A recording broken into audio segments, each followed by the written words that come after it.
有美国导演自2016年台湾选调第一个女性的总统开始，就用7档的时间来记录台湾的政坛，完成一部纪录片，也就是看袂到的国家。这制作团队是希望讲透过这个纪录片呢，会当互国际来了解中国甲台湾的关系，甚至也有台湾守护民主甲抵抗威权的状况。 Freedom around the world is under threat like never before. Taiwan has long been on the front lines of this battle. 我们只有一个选项，就是每一个台湾人都要走出去。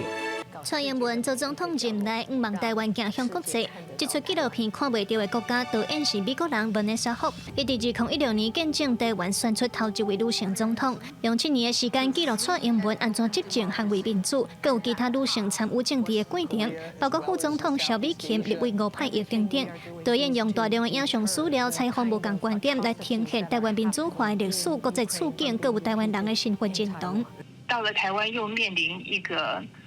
好像重大的政治危机，然后大家必须要面临一个抉择的时候，就来看一下美国的导演怎么样从一个美国人的观点来欣赏跟理解台湾的民主，然后希望全世界的人都重视台湾这一个应该被看见而没有被看见的国家。几年来，因为中国打压，台湾强在无法度伫国际上出现咱的国名。但是这几年，台湾说到台湾正做国际关注的焦点。看过这支片的导演分享讲，经过纪录片的整理，会当互国际伫短时间内了解台湾。另外，也有马来西亚民众表示，面对中国的威胁和打压，对台湾人的勇敢表示敬佩。平常时咱拢想看轻家己啦，拢感觉讲啊，敢若无啥，台湾人就是安尼啊。台湾作为一个民主的国家，当然真正常，但是实际上，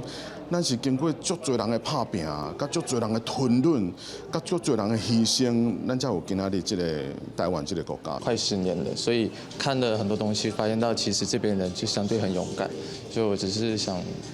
借由这个机会，就是可能跟台湾人说，就是保留这个勇敢。 纪录片看袂到的国家拍算6月就会上戏院，团队希望透过纪录片，让国际看到台湾推动民主转型，也有同性婚姻等等的成果，通对台湾有愈深的了解，也让民众对专制威权的危害有所警觉。记者卢尚如、曾春友台北报道。